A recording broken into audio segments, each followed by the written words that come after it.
Hello and welcome. Today we'll be going over a process by which the HEX10 force sensor can be installed into the shaft of an EndoWrist surgical instrument.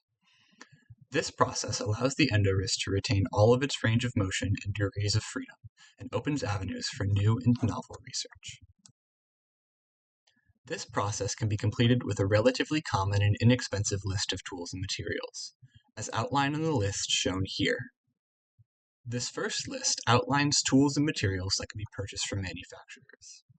In particular, this process does not require specialized training or equipment, although some personal protective equipment is advised as it involves the cutting of carbon fiber. In addition to purchased tools and components, this process makes use of several custom-made 3D printed parts that are used for fixturing as well as to interface the HEX10 sensor with the shaft of the EndoWrist itself. Take careful note of the names used here as they will be referred back to later in the instructions for this project. The 3D printed components used in this project can be produced in-house or by an outside supplier.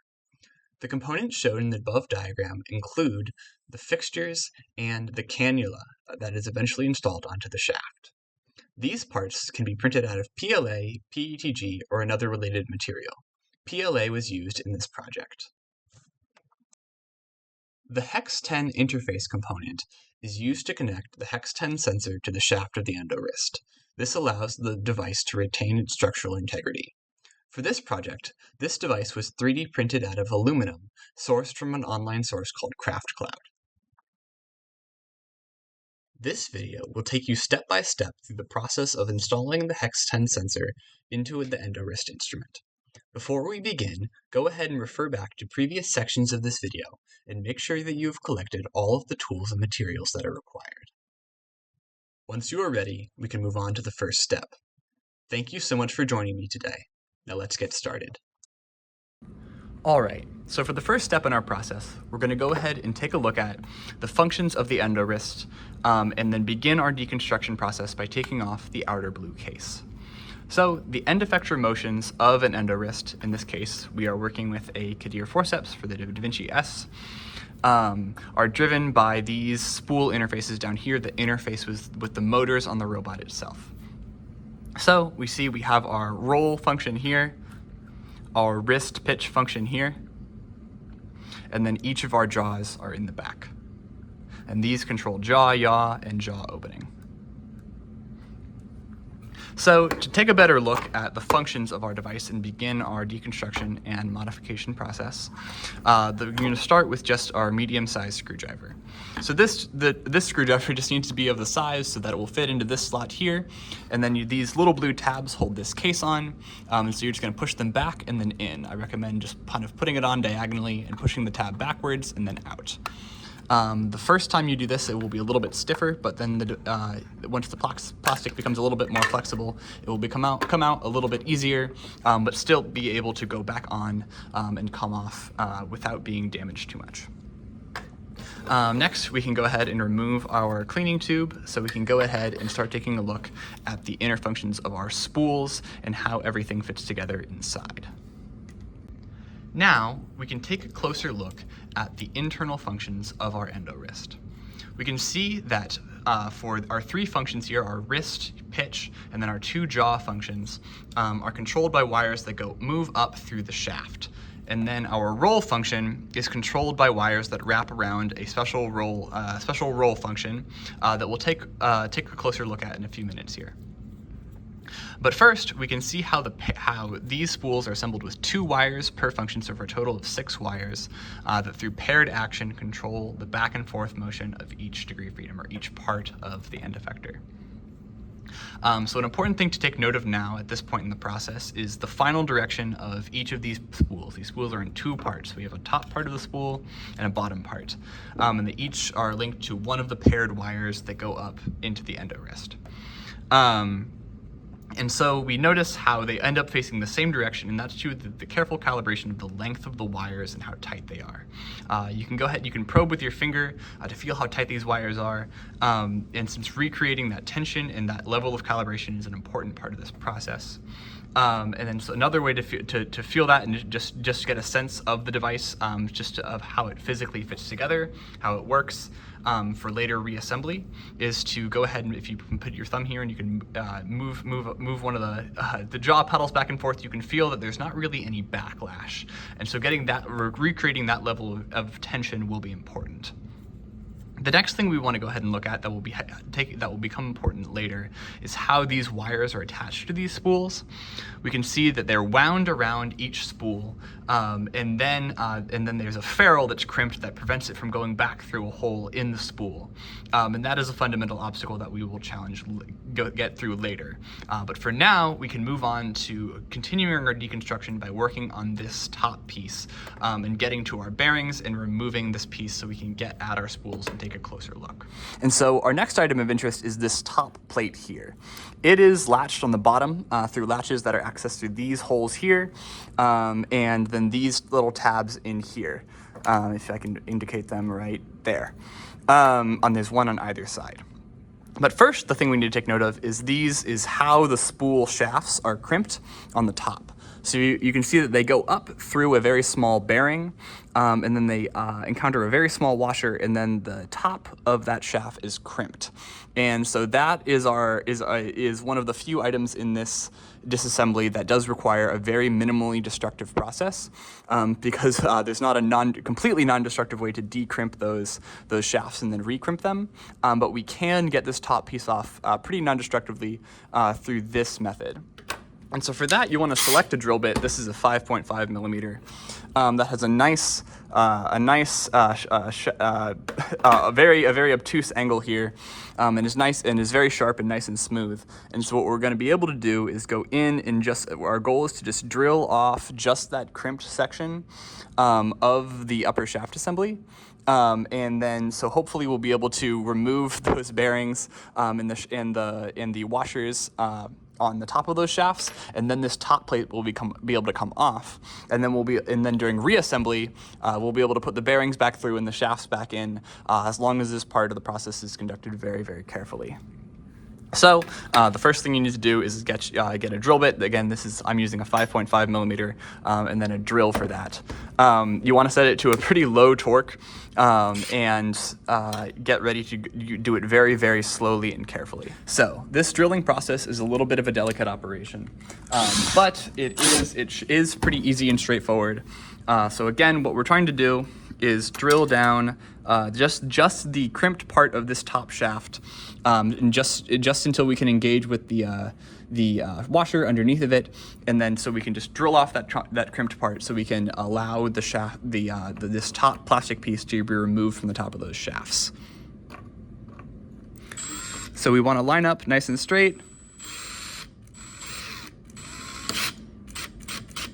and you're really just going very, very slowly, and being as gentle as possible. One specific thing I recommend is to just run it. You can run it backwards a little bit, and just be as slow and as gentle as possible.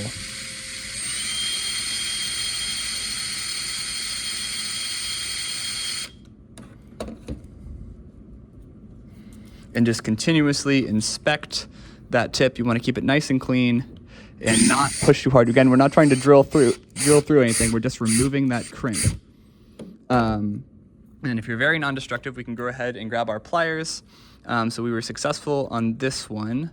And so we're able to remove now that washer, and then we want to keep it. It's a very small part, so I recommend getting a very small plastic bag or a little petri dish or something to keep small plastic parts in.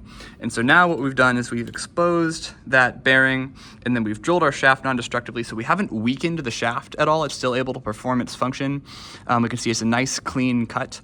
And then that shaft now the bearing can come out of it, which will enable this top piece to come off once we do the other three.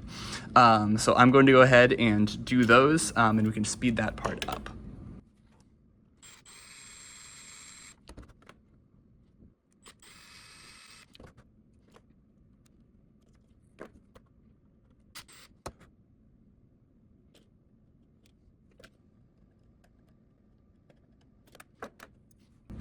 Okay, so now that we're continuing with our drilling process, I should note that there are multiple washers actually per shaft, at least on this model.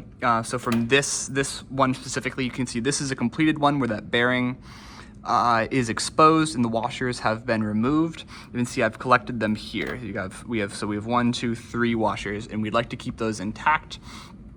So that we can replace them later, so they can help keep that bearing clean and protected when we eventually cover it back over to keep the bearing in place.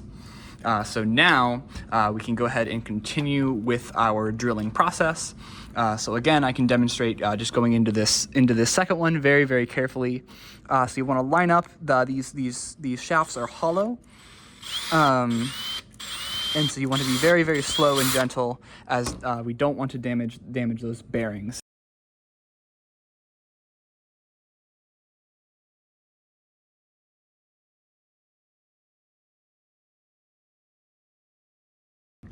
Okay, now that our crimps have been drilled away and we've collected our small parts, the next step is to try to non-destructively and very carefully remove our bearings. What this will enable us to do is give us some wiggle room to be able to remove, again, this top plastic case so we can get in and inspect the inner workings of the device itself. So in order to do this, I recommend getting our small pliers, a little screwdriver, and another very small screwdriver. And so if we go in and we get access to these clips right here, what that's going to do is push up on this little plastic piece a little bit, because our goal is to sort of wiggle those bearings out, because we're able to have access to them now since we got access to our bearing holes, because now the crimps have been drilled away, so now the bearings are free to move, I should say. So we can go ahead, and there's one of them, and then we can repeat that on the other side. Again, pushing on these tabs out and down. Because what we'd like to do is, again, just basically pop that little plastic piece up, and then when it pops back down, our bearing will sort of remain in place, usually. So we can go in with our pliers and remove it. And then that bearing is safe and still functional, and so we'll be able to replace it later. Sometimes they'll come out just if you tap them, because they're free. We've set them free in an earlier step, and sometimes they'll need a little bit of encouragement. So this one might be a little bit trickier to get out, because it's towards the front, away from where it's easier to lever this little plastic piece up and down. So now we're going to go ahead and move forward to try to take this top piece off. So in order to do that, we're going to take, again, our little screwdriver here, and we're going to go ahead and try to push these tabs out. This is one of these tabs are a lot stiffer than other models, so I recommend just trying to if you can get one, get it over its latch and get both of them unlatched. Then we can get them into this state where the back is unlatched and is a little bit free to move. And then we can move on to our front piece, which is in there. And then this is one of the more difficult pieces to unlatch. Looks like I was able to get it quickly this time. I've done this a couple times, so this one was very quick and easy. When you see this piece can go back in just fine. And was removed nice and non-destructively, so we didn't break it, and we'll be able to reassemble our device. So what you should have at this point is you should have removed 4 bearings and their associated washers, and then we want to make sure that we did not damage, if we zoom in here, our shaft tips here. So you can see that they were drilled down and they're sort of chamfered down now. But they're still round and they're still intact and still functional, and the bearings can still engage with them. And then we'll be able to put our top piece back on and get the device working again. And so now we can move on to our inspection of the cable layout. So to inspect our cable layouts, what we would really like to do is record how each spool is set up, remember our direction of wind, and then mark down the position of each spool so that we can remember how to put it back together later. So in order to accomplish that, we can take a look at a couple of diagrams and then move on to marking our cables and spools. Taking a look at our first diagram, we want to go ahead and establish a numbering system for how all of the spools are laid out in this system. As we see, there are 6 total spools. 2 of them correspond to each of the 3 different spools that send wires up through the shaft, corresponding to the wrist pitch as well as the jaw controls. Keeping track of which wires correspond to which spools will be very important, especially as we move into the deconstruction phase, as it will allow us to keep track of which wires corresponded to which spools, and then how to reorganize everything during the reconstruction phase of this project. Now that we've established a numbering system, we can go ahead and take a look at how pulleys 1, 2, 3, 4, 5, and 6 route their wires up through the shaft of the device to the end effector. We can see that there are 2 pulleys on this side and 4 on this side, with pulley number 1 and pulley number 2 being on the top and bottom of the right-hand side pulleys. Next, we can go ahead and take a look at another diagram about how this fits together. In this second diagram, we can use the numbering system that we established previously to mark down how the cables move through the pulleys and into the shaft. This organization is very important to remember during the reconstruction phase of the project. In particular, it is important to especially remember that all of the spools are round counterclockwise when viewing them from the orientation with the threads facing up.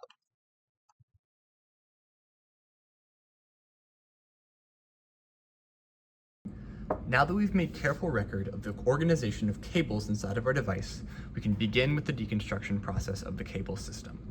First, we're going to deconstruct the roll joint.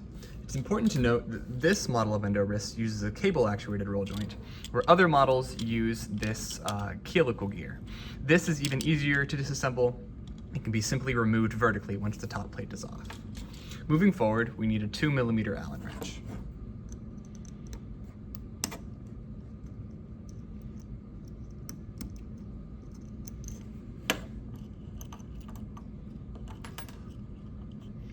These cables can be removed very, very simply, and they simply slide out, and the ferrules are not obstructed or held inside of or clamped into the spools themselves. So they're very, very easy to remove.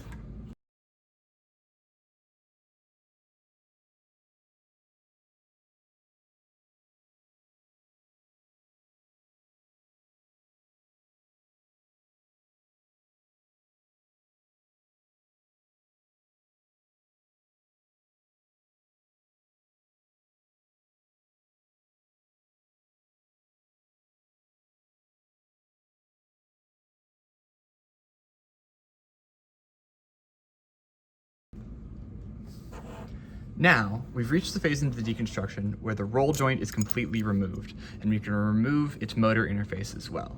Now, we've completed this step. Now that we've completed the deconstruction of the roll joint, we can go ahead and move forward with the deconstruction of the rest of the cable system. This is where you'll need a pad of paper and then at least 5 colors of paint marker. What this is very important for is to mark and organize the different numbers that correspond to each of our different spools so that they can be reorganized later. For now, we're going to put marks as we disassemble each of the different spools. Eventually, it's important that each wire is marked individually on its ferrule. Paint markers are important to use over Sharpies so that the paint will persist and remain visible throughout the deconstruction and reconstruction process.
There is a washer located between each of the spools.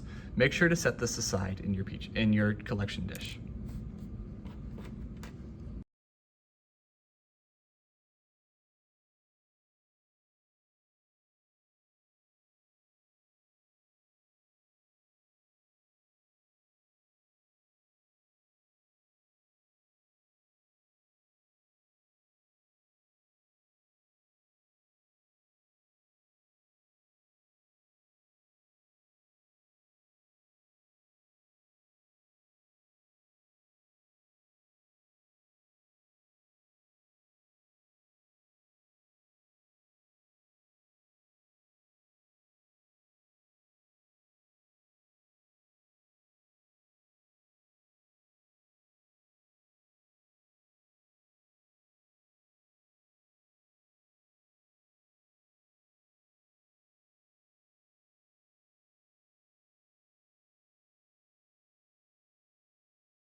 Now that we've carefully removed all of our spools and color-coded them, as well as removed our spool shafts and kept track of our pulleys, we can go ahead and color-code our wires. So the method for this is to first identify your previous color code. So this time I'm starting with 5. And then you could now pull the wire out slightly to expose the ferrule, where the paint will show most clearly, and then try to coat the entire ferrule with paint. This will be very helpful for the later reconstruction step, and acrylic paint or paint marker material like this does not rub off easily and will make the next step much, much easier.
In the next step of our deconstruction, we would like to remove the shaft from the base of the EndoWrist. However, it's currently blocked by the spools. The spools are attached to the wires through small holes, and then the wires have crimped ferrules on the end that prevent the spools from being removed. So, the next step will involve a very small slot being cut in each spool for each wire, so that the wire can be removed and the wires can be removed from the shaft, and the shaft can be removed from the base. This is a very delicate step, and this is the setup that I recommend. This is a coping saw attached to a portable vice grip, benchtop vice grip.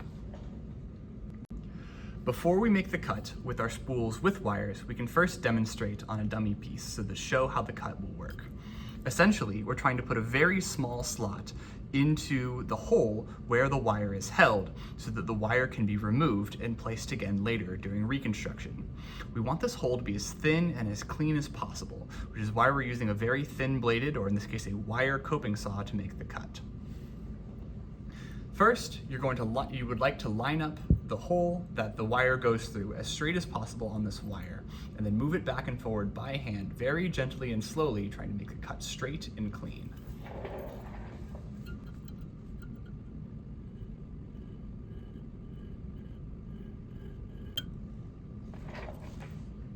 As you can see, we're trying to make a groove right on the line where the hole passes through the spool so that the wire can eventually be removed through this very thin opening.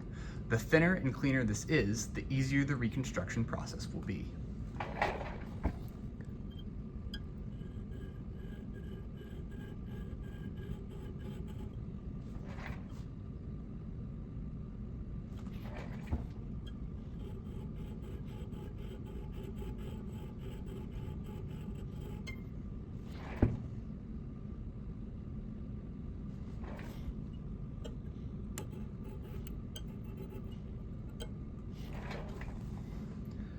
Now, we see we've cut a slot into where the wire is held so the wire could be removed from the spool.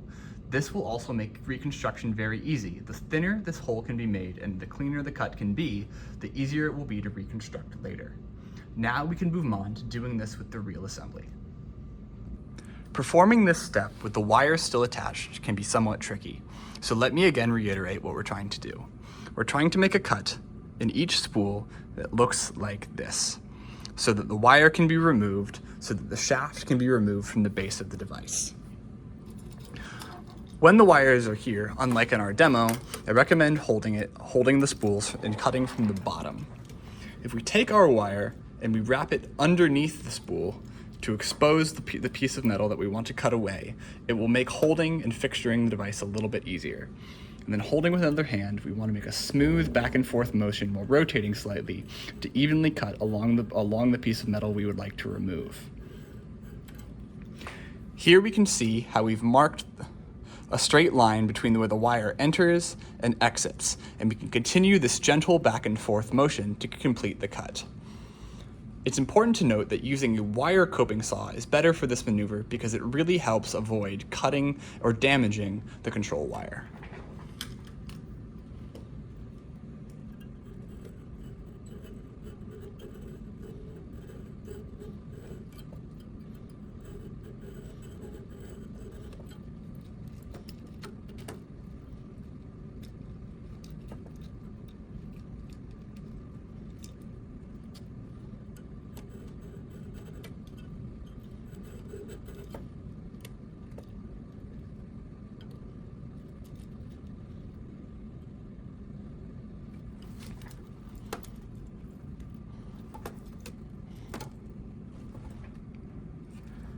Now, we see that we've cut through to the wire itself. However, the hole, in this case, this wire is slightly smaller than the diameter of the control wire, and so so we can simply remedy this by pushing slightly in a horizontal direction to widen the gap slightly.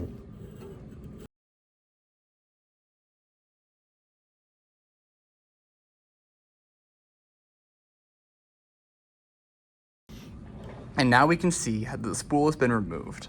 Unfortunately, this wire has been damaged very slightly, but it's not frayed enough as to not be functional anymore. It's important to try to damage the wires as little as possible during this process, but if it does occur, there is a way to fix it. First, peel away all of the wires from the fray point towards the ferrule and cut them at the ferrule point so they don't get in the way. Then, at the fray point, pinch and apply a small amount of super glue, and then continue to apply tension for about a minute until the super glue dries. This will allow the wire to remain as straight and as strong as possible.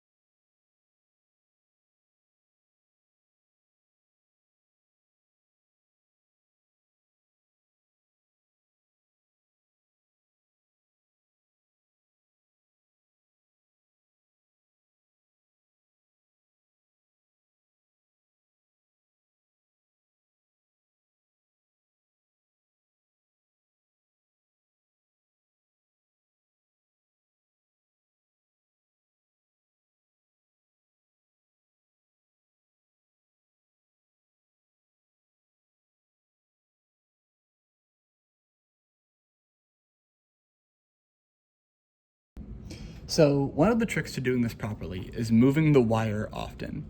If you push very gently, so don't saw too hard, and then you move the place where any potential rubbing might happen, you reduce the likelihood of accidentally fraying the wire.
After you make your first cut, depending on the wire blade that you use, the hole may not be wide enough. In this case, just push up into the hole and then saw a little bit sideways to widen up the hole so the wire can escape.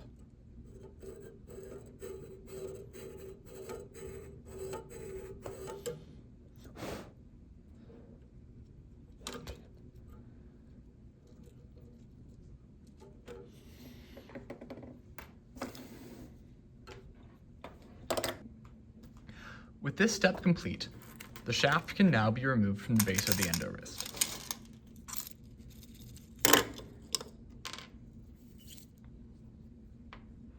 Be sure to keep track of the roll control and the bearing sleeve.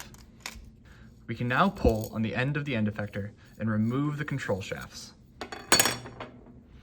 Now we're ready to move on to the next phase of beginning to get ready to modify our shaft. In this next step, we'll be attaching the HEX10 shaft interfaces to the HEX10 itself. For this step, you will need both of the shaft interfaces, the HEX10, the end effector slot cutting jig, as well as 6 M1.4 3mm screws. The most important part of this step is aligning the coordinate system of the HEX10 to the eventual coordinate system of the EndoWrist, and that will be done as shown. With the HEX10 facing up, as shown, the correct orientation is such that the top tab of the HEX10 shaft interface is on the right-hand side. And this will be demonstrated and confirmed more in later parts of this step.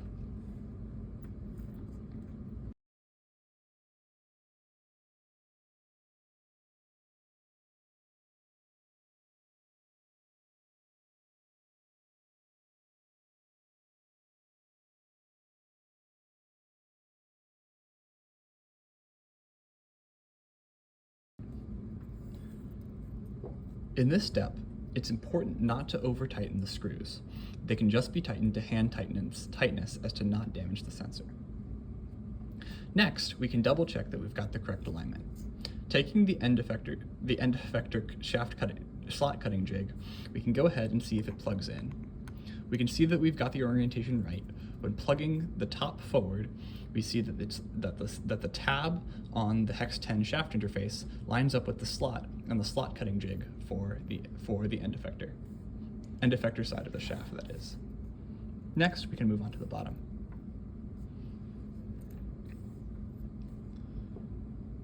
For this step, the most important part is that the shafts eventually line up in a straight line.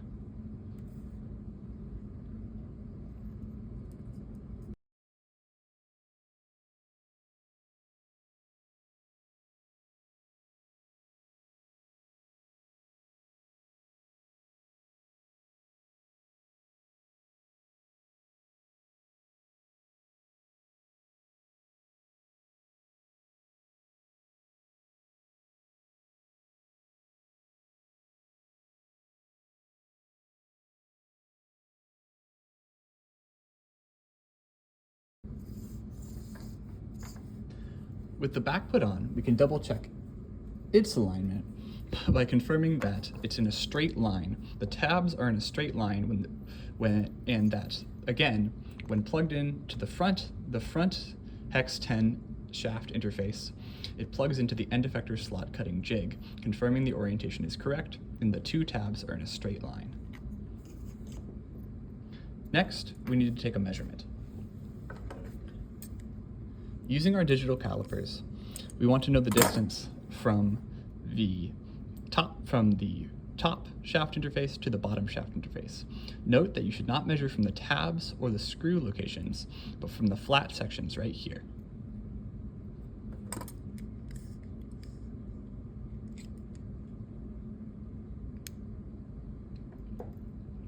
Here I have 15.77 millimeters.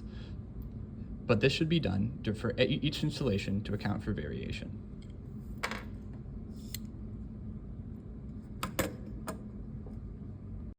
Before we move on, let's take a closer look at the HEX10 sensor and the equipment that comes with it. The HEX10 sensor is well suited for integration into a telesurgical instrument because of its cylindrical geometry, which allows the instrument's control cables to pass cleanly through the center of the sensor. Along with the sensor itself, the system includes measurement software and an electronics interface box. The electronics box receives raw signals from the sensor and converts them into usable force and torque data. This can then be either viewed through the provided software or accessed by another application. On the next slide, let's take a look at some key technical and performance details of the sensor. In particular, pay attention to the nominal measurement ranges and overload limits.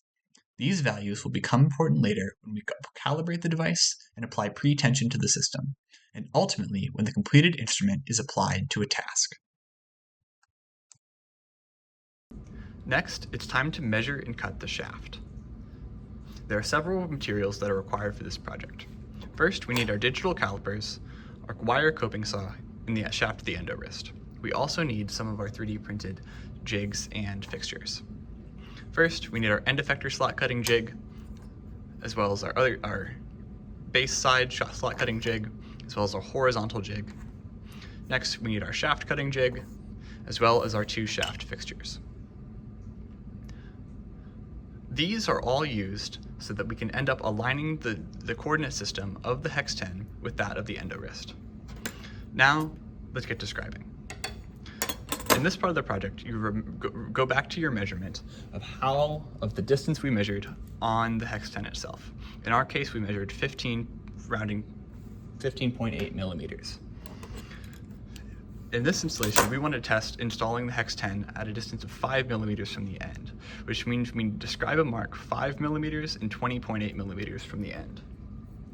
The point we are measuring from is actually the lip right here that marks the point that marks the base of the end effector.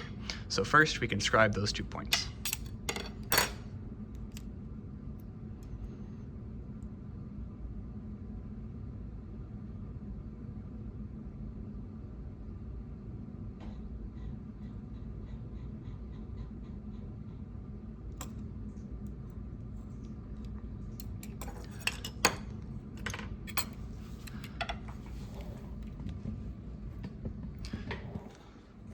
This can be accomplished easily using metal calipers.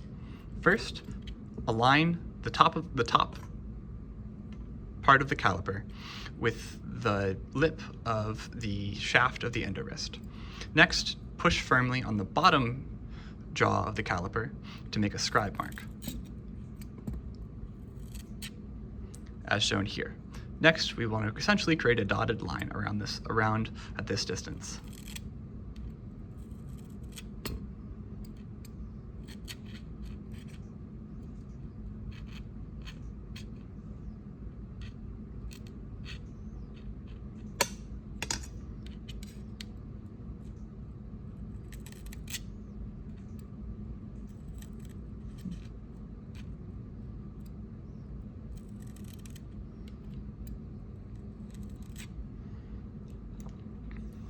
Now we see we made a line that we can reference later.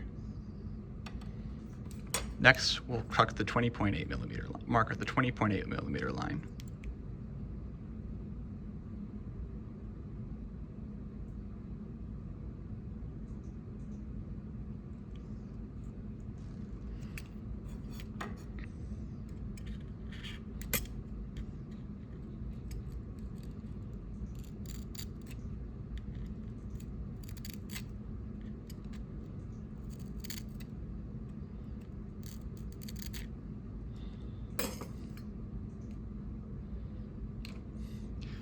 These lines mark the section that must be removed to accommodate the HEX10 sensor.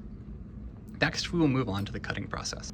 This next part of the process involves cutting carbon fiber, so eye and mouth protection are advised. However, lots of the dust can be abated through the simple use of a wet paper towel. We'll set this aside for later. To start, we need to align the coordinate system of our shaft with our fixture so that we can fix it in place for later use. So let's get our fixtures ready.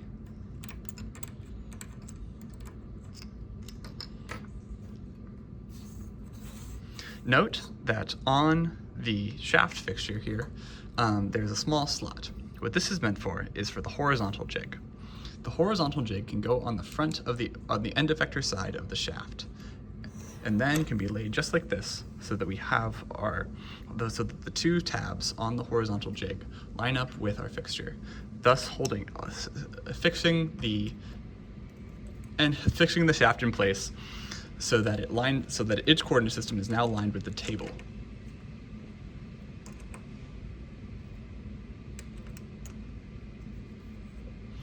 Note that in order for the horizontal jig to work, the shaft needs to be pushed all the way into it so that the two little tabs at the end here interface with the jig itself.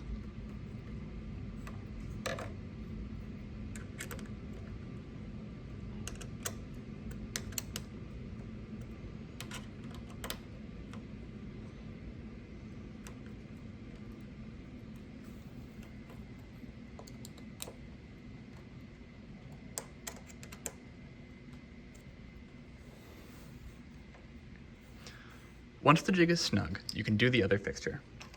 This should be done towards the back of the shaft.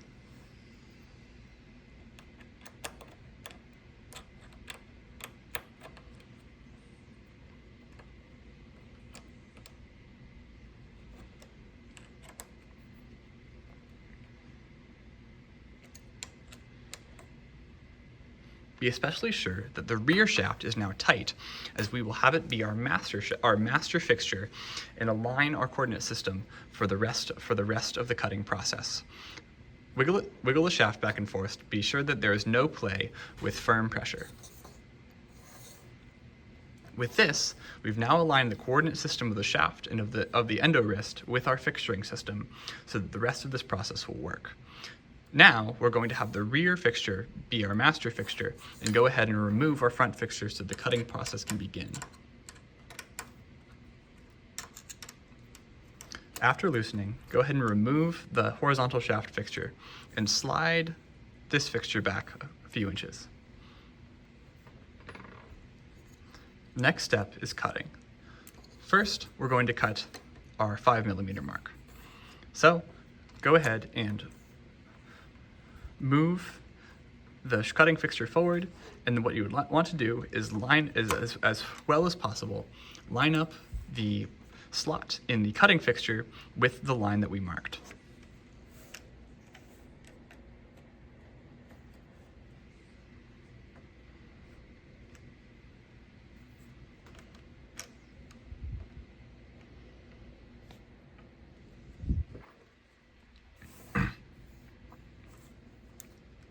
Once the mark is aligned with the slot, push the front forward fixture as hard as you can into the cutting fixture and tighten it back down.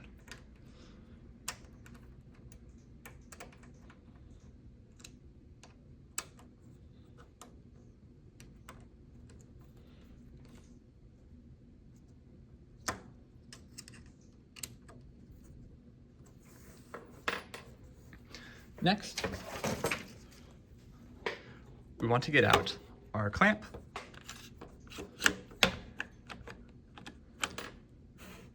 and fix these two together. Next, confirm that the mark is still aligned with the cutting fixture. Now, we get our coping saw and we make sure it's tight. Next, do a quick marking pass just to make sure that the slot is lined up with your mark.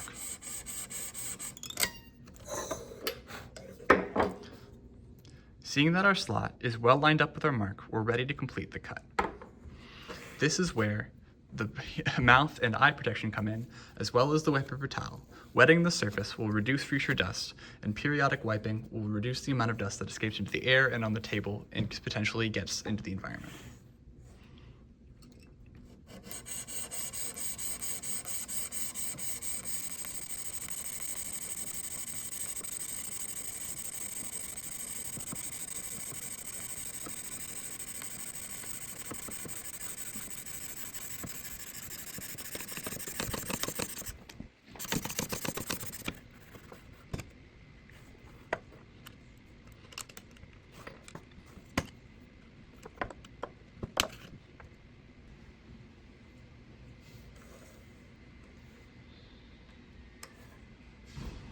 This should have allowed for a nice clean cut.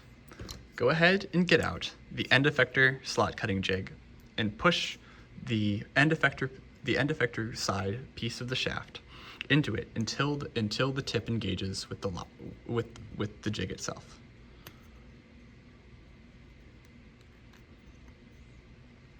Now set this piece aside.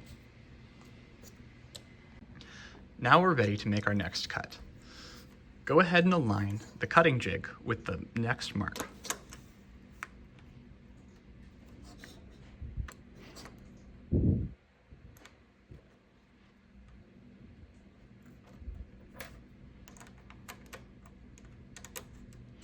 Remember to tighten down the forward fixture.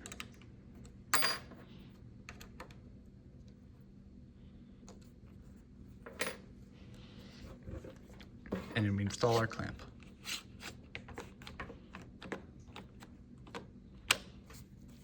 And we can now wet the surface to reduce the amount of dust.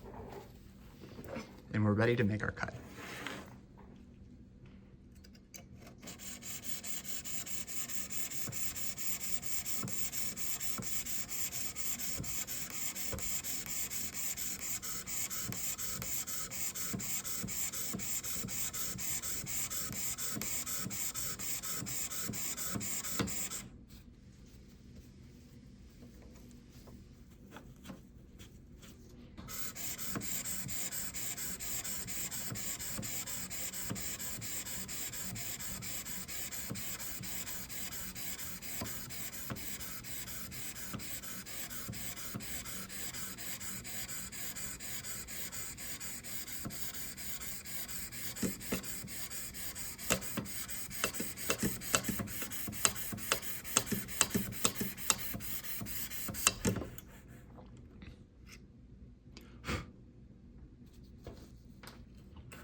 Be sure to thoroughly clean the end of the shaft to remove any dust or debris.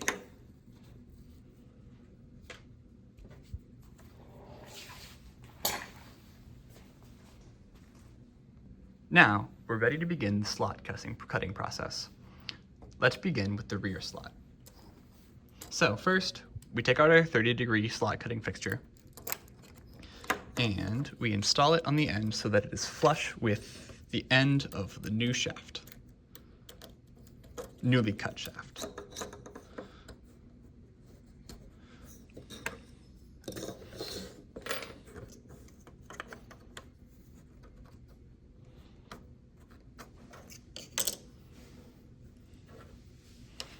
Now, tighten down the fixtures.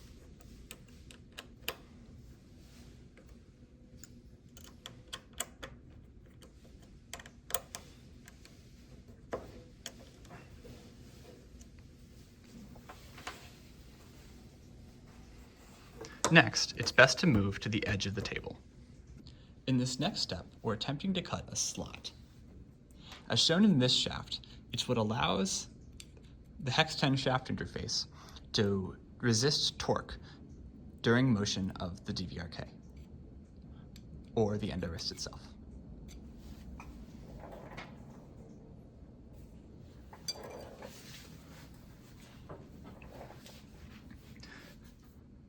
First, we want to make sure that we're aligning with the correct groove.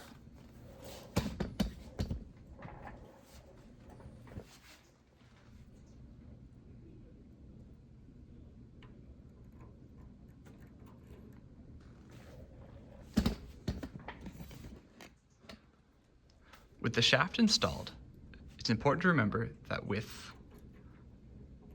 the wire facing backwards, as shown here, we would like the top screw to be facing straight up, which aligns our tab on our shaft, or rotation tab here on our shaft interface with this slot right here.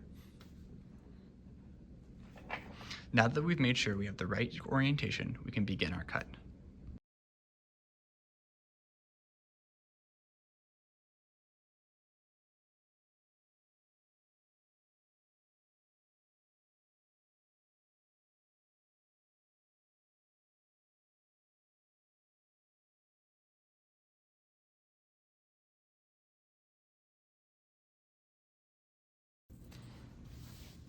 Now we can test our slot. The slot's dimensions are set so that they should be slightly under tolerance and should allow for some error.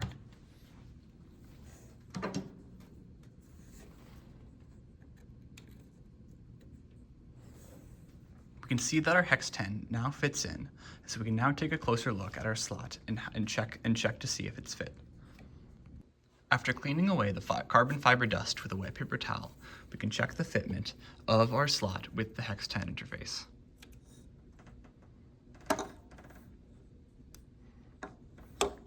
In this case, we can see that the slot is slightly too shallow, and we will need to cut just a little bit more. The slot jig provides a good estimate of the correct shape, but this is still somewhat of a trial and error process. What we would like to see is that the base part of the HEX10 interface, the rear HEX10 interface here, interfaces directly with the shaft, and we can see that there is still a slight gap. So now we will cut it just a little bit deeper.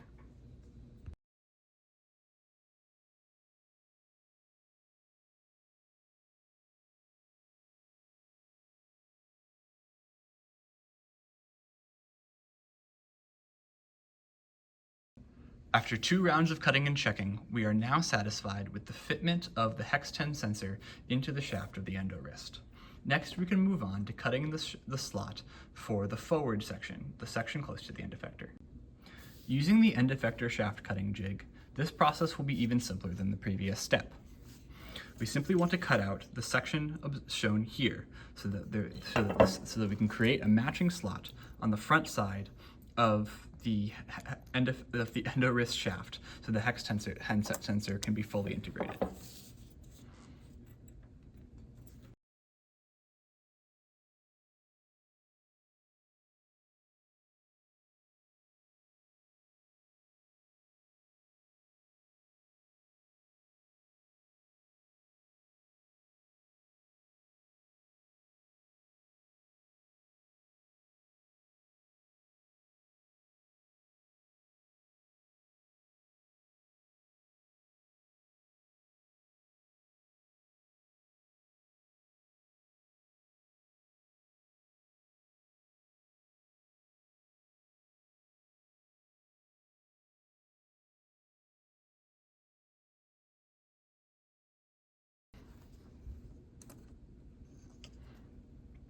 Now, we can make a preliminary check of the fitment of the HEX10 sensor into our newly prepared front section.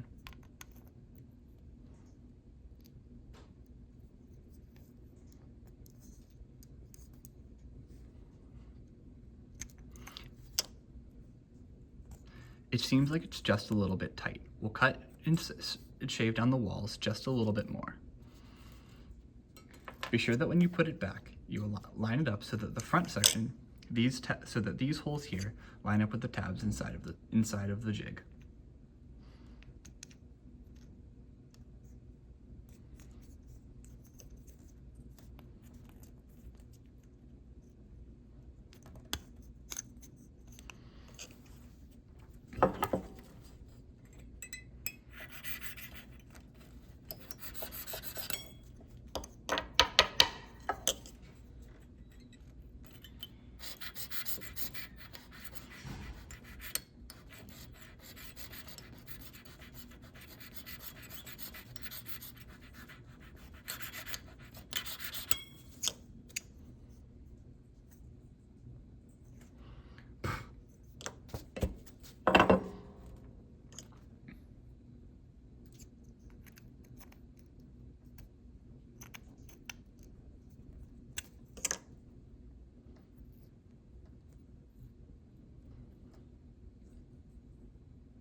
After a few rounds of cutting and checking, we can see that the front section of the EndoWrist shaft is now firmly affixed without wiggles or any play to the front of the HEX10 sensor. Now that we've cut the shafts and cut the slots into the shafts, we should check our work. First, we see here, this bump right here marks the positive Y direction of the coordinate system for the HEX10 sensor. This bump over here on this side marks the X direction. We see that this screw here and this screw here line up perfectly with this bump here in the Y direction.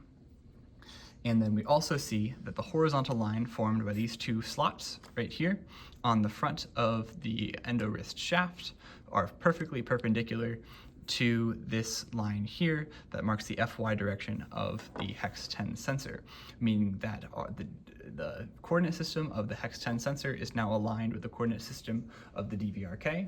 They might have slightly different directions, but the coordinate lines themselves are either perpendicular or parallel, meaning that there will be a very easy conversion.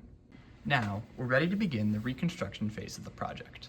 The first step is to thread the control rods back through the system, starting with, of course, the front section of the shaft and the HEX10 sensor. To start, first divide the control wires into their two groups of three, as shown here, so that they match, so that you have two groups of three, as shown in the head of the device here. You're going to do these 3 at a time. These are can be a little bit tricky to thread back through this particular section, so we'll do it first before we do the rest of the shaft. A useful tool available to us is the cleaning tube for the EndoWrist itself. Using a little bit of masking tape, you can attach one wire at a time and push them through quite easily. Or you can try pushing them through as a group.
Once one group is through, we're going to do something that will become a little bit more useful later. Go ahead and pull the system up through a little bit, and then tape that group together.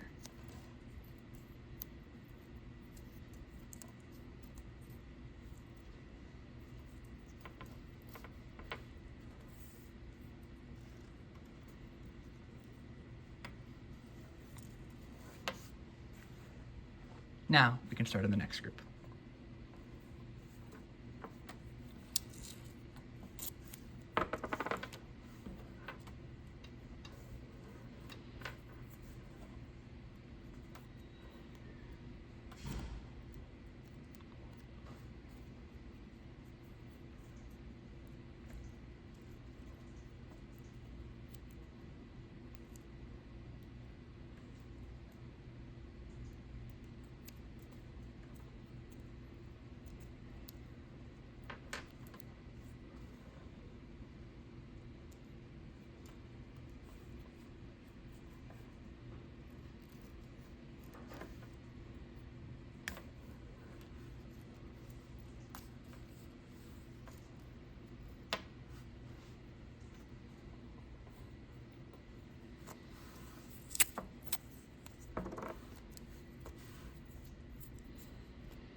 Now, we've completed this part, so we can go ahead and slide our system all the way up to the front.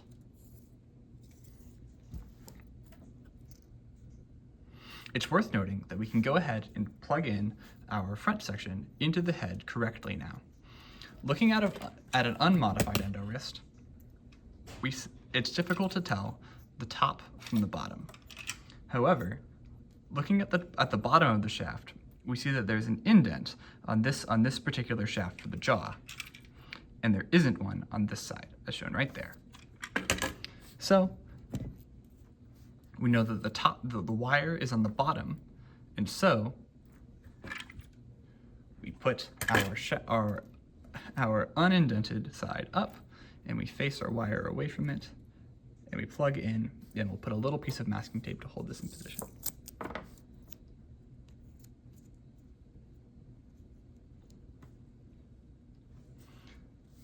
And now we're ready to move on to the next step. Next, we're ready to slide the entire fixture back into the shaft. Bringing back our masking tape and our cleaning tube, we can go ahead and assemble our two groups of wires like so. We can gently attach one to the very front of the cleaning tube and one just behind it.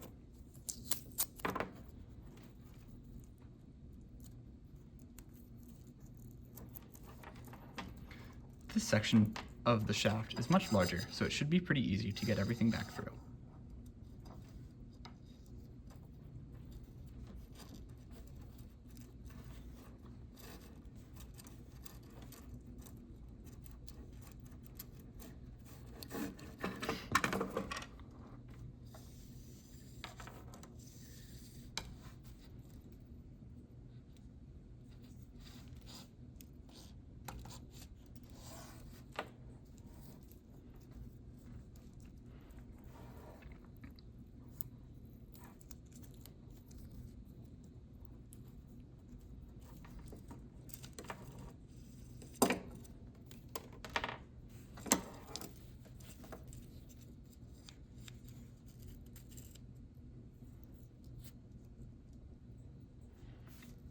Now, we see that our system is put back together.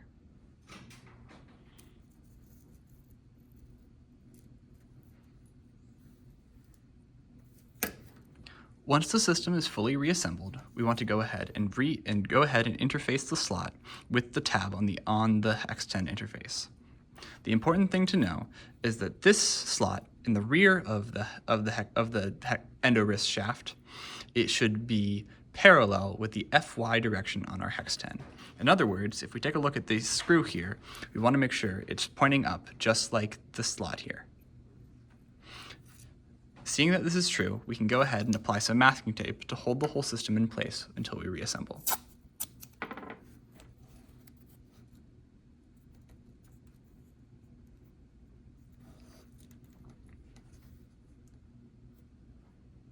Now, it's time to reassemble the base of the EndoWrist. We will start by rethreading the control rods in the shaft back through into the main roller bearing into the base of the EndoWrist. Once again, a good tool to use here is the cleaning tube and some masking tape.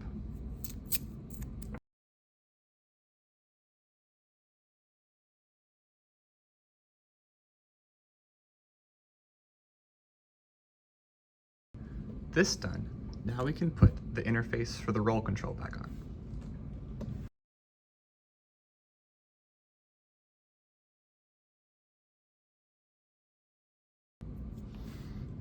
Remember to have the side with the tabs facing out on the back side.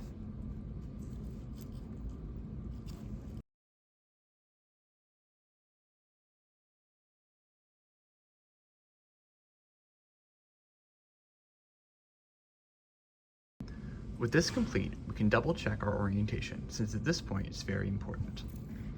We want to make sure that the wire of our EndoWrist, and by extension, the unindented rivet on the jaw joint at the top of the HEX10's end effector, is facing up. And in this orientation, the interfaces for the roll control cables are on the left-hand side. Now, we can set out what we'll need to reinstall first the roll cable system and then the rest of the control system in the base. First, we need our 2 roll control bearings, our roll shaft, our roll wires, our rotation lock fixture, our various spool shafts, and our Allen wrench and probably a pair of pliers. The first thing we're going to do is install our various spool shafts, as well as the rotation lock. They should all be the rotation shaft here should be installed so this tab faces down, and the rest of them should be installed so the pegs are oriented the same way, or the flat side is to the right when you're looking down at it, however you want to think about it. Next, the rotation lock fixture can be applied.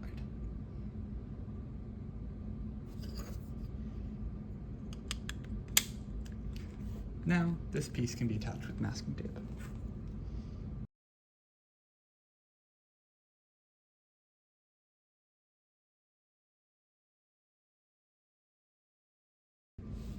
Now, we can assemble the roll control system. This is easiest to do, starting as follows. First, we want to tension the first wire. To help us tension the first wire, we can go ahead and tape on the lid of one of our shaft fixtures so that when we set the system down, it doesn't rotate, and we can keep the system from rotating. To help with this, if we really don't want it to rotate, what I'll be doing is just setting a book down on top of it, which should keep it from flipping over, and should be a simple process to be able to get this threaded on. So how we'll start this process is threading on there and then rotating. So we're threading the rear or the forward roll control here. Once we've spun several times here, just like this, we'll go ahead and place our book there on the tip of the device so it will resist flipping over. And we can ensure that our cable is set into this groove here.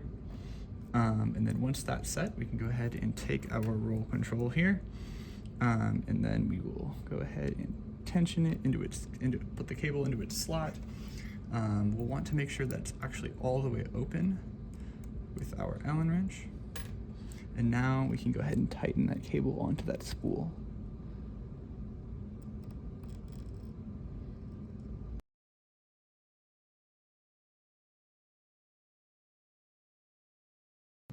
There. Now, just like we end up with the 0 position being right 90 degrees, so we can see that that bodes well for how we've set our system up. And so we can go ahead and tension that down so it's locked.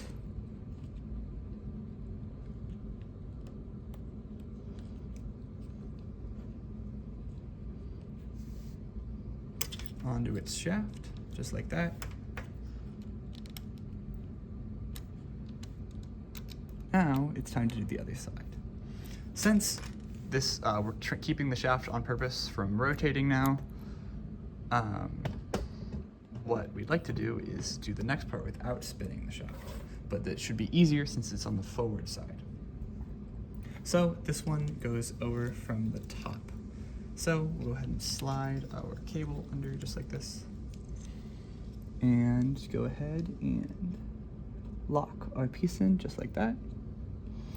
And then now we can begin manually threading the roll control wire into place.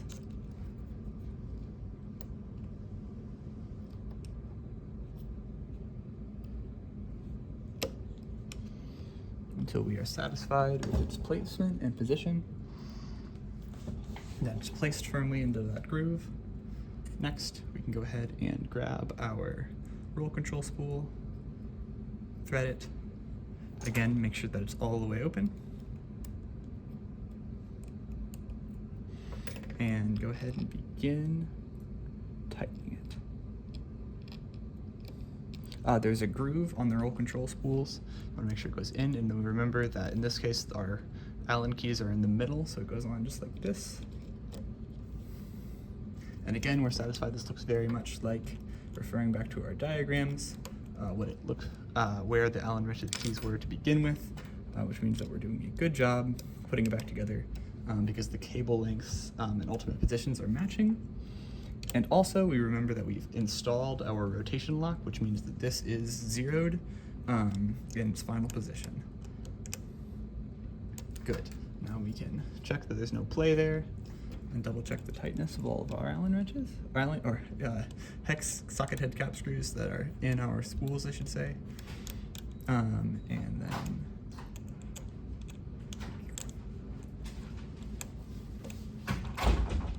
excellent. Now, once that's done, we can check for play in our system and see that there's very little. Now it's time to begin the most difficult and technical part of the process, recalibrating the main control wires. For this process, we need to first get back out our pulley bridge. We need our super glue for this step. We will need some small pliers, our masking tape, our color-coded numbering system, our Allen wrench, and the rest of our supplies. To get started, we want to find the number one wire and the number one spool. The spools are all identical, so it doesn't actually matter which spool you use where, but we'll keep to our color coding system for consistency. It's good to install these. A little loose, mostly loosened. Into its position. Remember, number one is right here. And now we want to find the number one position. So we want to find the green wire. We see that these contain, some of the paint has rubbed off, but we see that we have white, black, and yellow. These are not the numbers we want, so we're going to go ahead and take a small piece of masking tape and tape them safely out of the way. It also helps if they're a little bit taut. Now we've isolated our green number one wire. We're going to tape the other wires out of the way and reinstall our pulley bridge.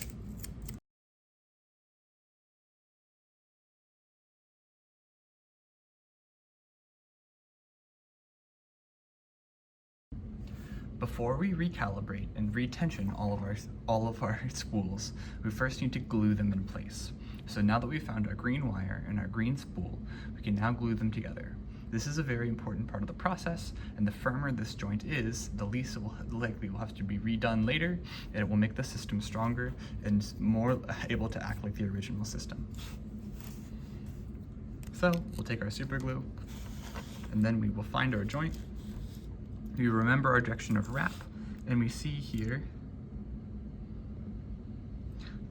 where, right on this side where the head sits. And so if I can zoom in on this process, we are going to first place our wire.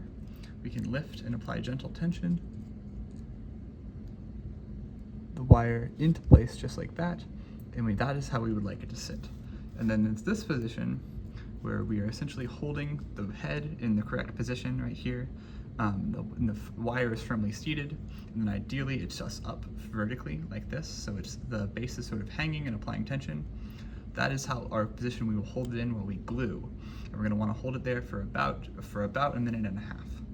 So when you make a glue joint, we want to use as little glue as possible.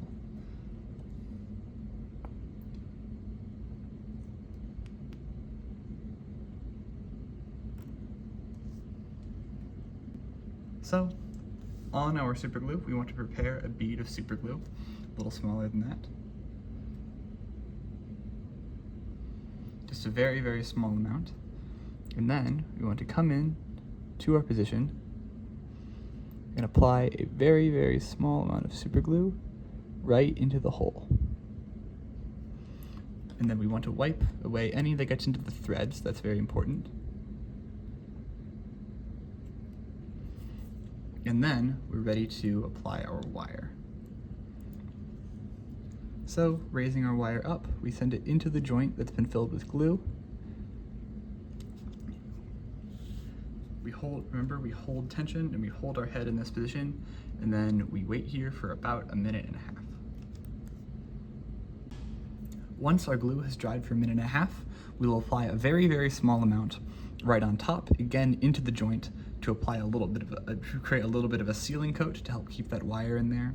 Again, if you suspect that any has gotten into the grooves, you can rub it out with a fingernail or a cloth or a Q-tip or something, and make sure that the glue is isolated to where we want it to be. And again, wait for about another minute. Now that this glue is dry, we will tape it off to the side and repeat this process with the other colors.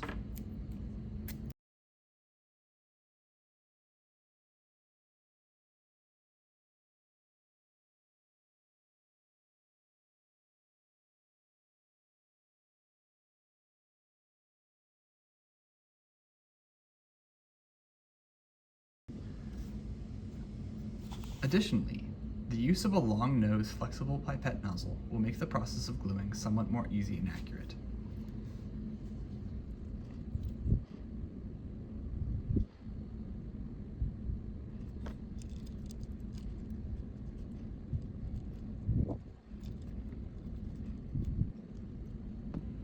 Moving on to blue.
Now that all the spools have been glued in place, the glue should be allowed to fully cure before we move on to tensioning and calibrating each of the spools and control wires.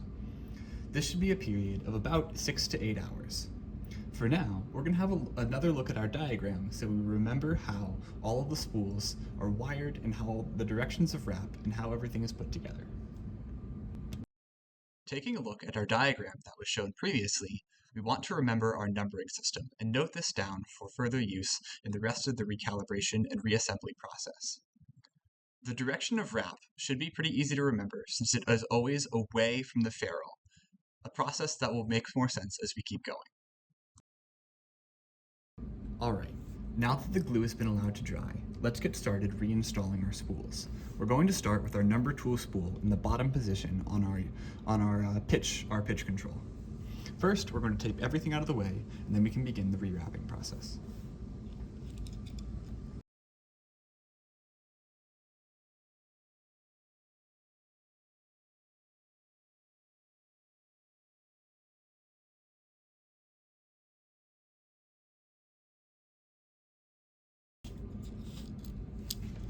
Now, we make sure that our spool is fully loose, and then we can go ahead and begin wrapping. In this stage, before we get started on wrapping actually, we want to check that our end effector is still held like this, roughly in its 0 position, where the jaw is closed, the rotation is locked at 0 already, and then our pitch angle is roughly 0. This can be adjusted slightly later, but we want to start at a good point.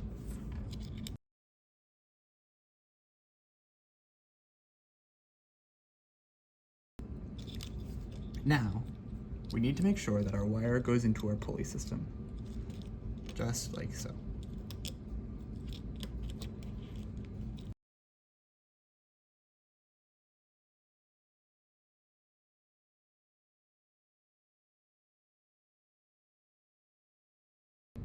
With this complete, it's now time to move on to our number 4, or our J2 bottom position spool. We can first, we should bring back over our other parts and then reinstall another pulley for it, just like that. And then now we can go ahead and find our yellow spool and begin wrapping that one into place. We want to make sure that we are tangling the wires as little as possible. So it's best to hold them gently and in a group, and then move them inside the spool the cable entry here in the way that would seem to tangle them the least.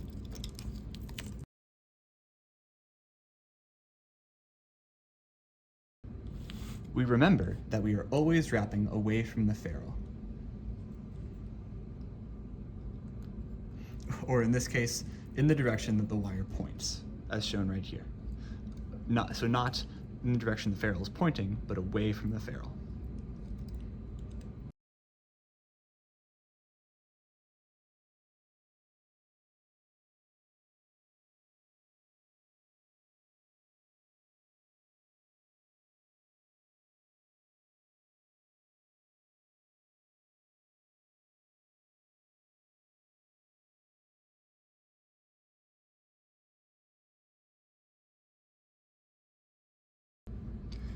Great, now we've reinstalled our second spool.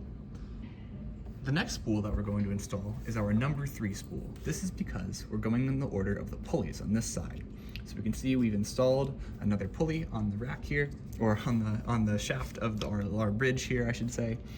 And now we're going to go ahead and find our number 3, which is our blue in this case.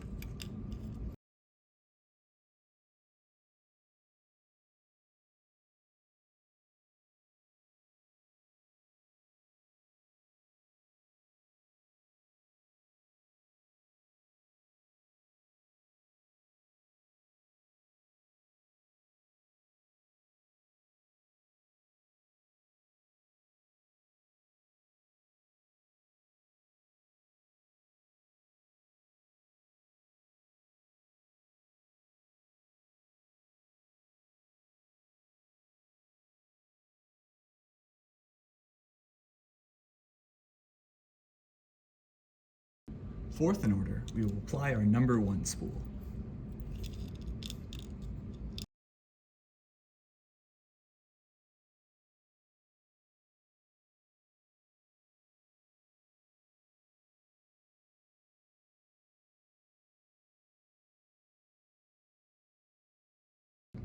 Now it's time to apply our last 2 spools, starting with number 5, starting with number 6.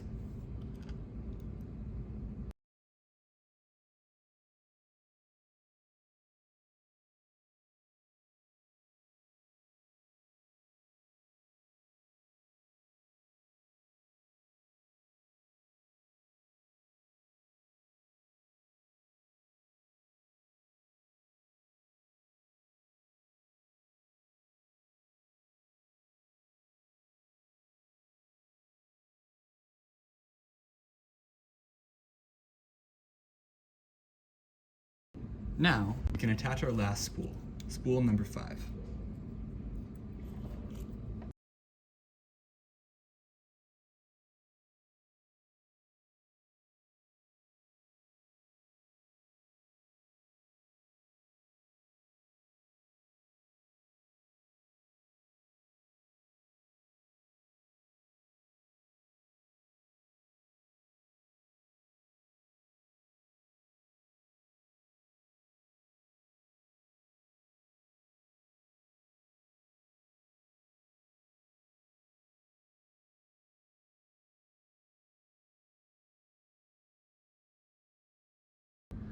Now that all of our spools are in position, the next step is to calibrate the force and position of the end effector. What I mean by position is that we want, since our end effector is locked in its 0 position, we want to tension the cables, or the counter tension of the cables that is, until the end effector is in a proper 0 position. What we mean by force is that we want to use our Force Torque Explorer software, in particular looking at our FZ force. And we want this to be as small as possible in magnitude. And so essentially what we want to do is we want to have our wires be taut, and we want to remove all the play from the end effector, but we don't want to over tension our forces and eat up the range of our of our HEX10 sensor. So we want to leave the HEX10 sensor as much range as possible, so below, as far below 25 newtons in either direction as possible, while making sure there's no more play in our end effector, and we are properly tensioned and calibrated so that our system will function properly and normally. So what we want to do for this, we can do a little demonstration here, is for instance here. So right now we're manipulating one of our jaws, and what we're going to do is loosen it slightly and then just torque it backwards and forwards so we can control it like a little lever arm, and we can see how it changes the position. So what we want to do is we want to end up with it about here, so with a straight line here. But then we see that if we take a look at our force and torque graph, how if we increase too much, we eat up a lot of our sensor range. Then going back, we go into a more normal level of tension where we're only taking 8 or less Newton. So now with our continuous monitor open here and our sensor here, we'll be looking at our end effector and trying to get our calibration set.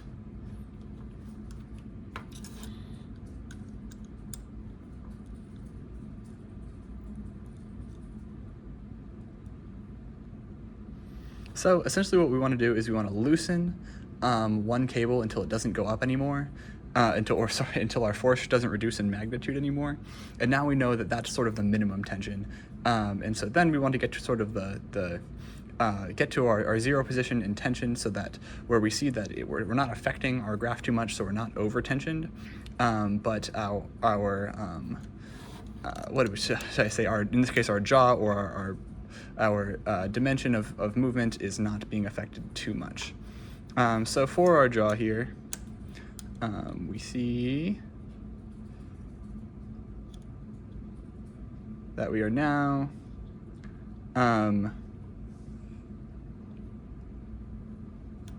just about here. We're just about calibrated.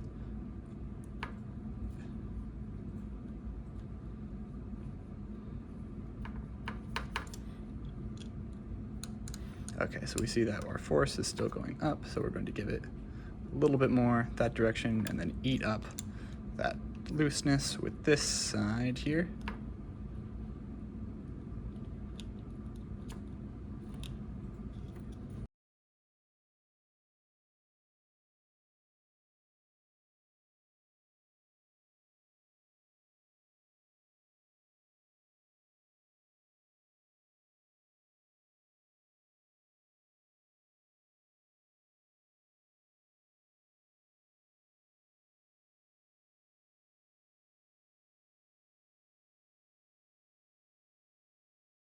Continuing on with the calibration of our EndoWrist, we're going to go ahead and take a look at each spool one at a time and then manipulate the tension of the bottom and top spools until we reach a good zero position, as is shown here.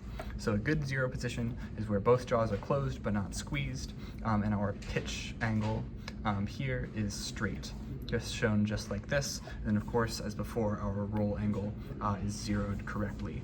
And this, so this is a properly tensioned EndoWrist. You can see at our zero position, as shown here, we have a proper zero position in the end effector position. The next thing to do is just to move our joints back and forth to check tension.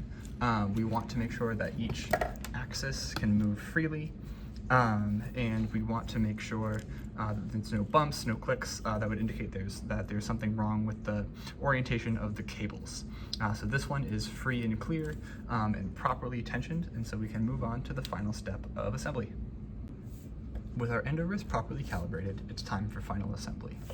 So we want to reinstall our top shaft retainer and our lid.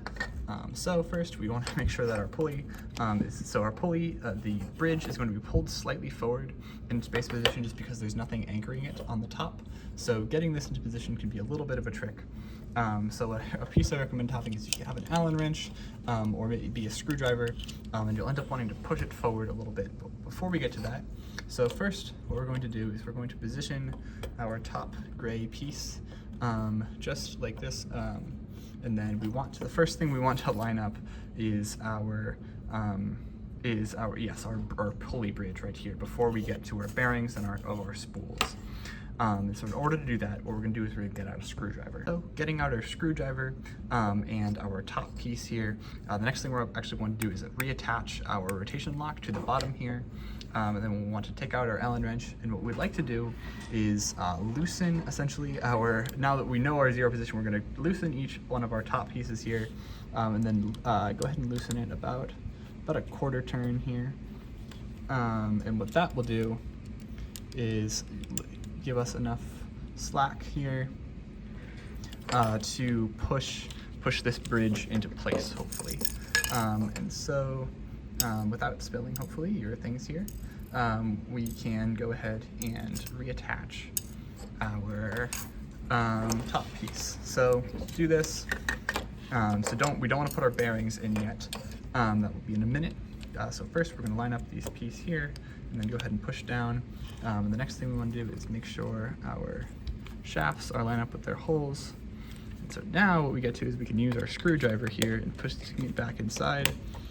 We want to see if we can line up our individual holes here with their corresponding holes in the top piece.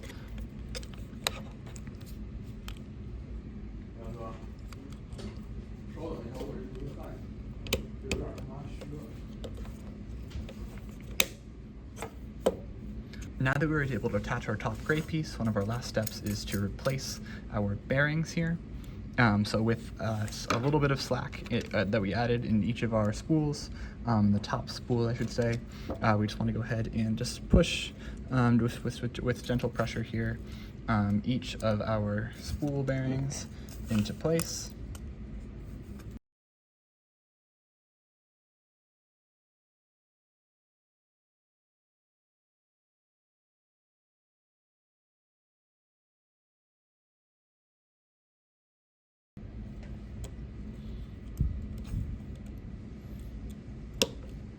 Cool.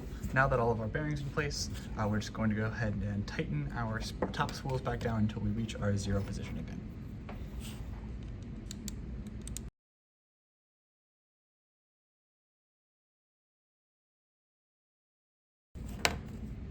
What we're noticing here is that the calibration may have changed slightly. So in that case, we do our calibration the same as before, just moving our Allen wrench like a lever here, and while looking at the force readout of our sensor until we reach our correct desired 0 point.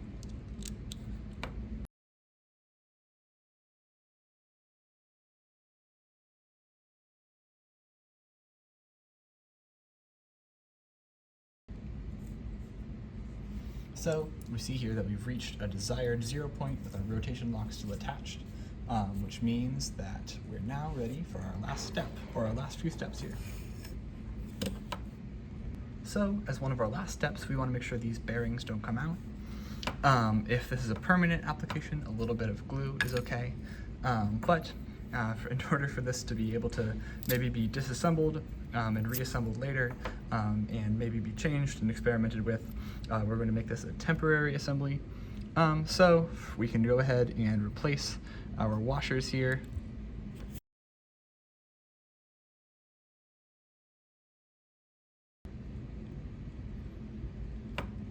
And then this will allow us to apply a little bit of tape right here to each bearing to make sure that, keep it dust free and to make sure that it does not come out.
Cool, so now that all of our bearings have been taped over and are held in place, we're going to go ahead and remove here our rotation lock. And then one more time, we're going to go ahead and double check our axes here to confirm that they are working correctly. And now we are ready to go ahead and put our cap on. At this point, we're ready for our last few steps. First, as an optional step, we can go ahead and replace our cleaning tube by just sliding it back up through the central hole where the cables go in.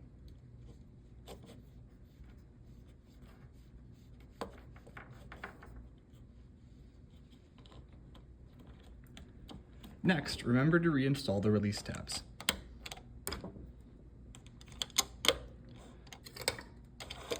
Next, we can replace the cap. And then, as an optional final step, we can put on this cannula. Because the HEX10 sensor is slightly larger than the 8.4 and the 9mm cannula normally used for these instruments, and we have our masking tape and our system protecting our sensor cable. This is a 2-part cannula that will screw into the normal fixture that is normally holds in place the cannula that holds this device. So we can just attach it just like this, and then just tighten down these screws, and then we will be done.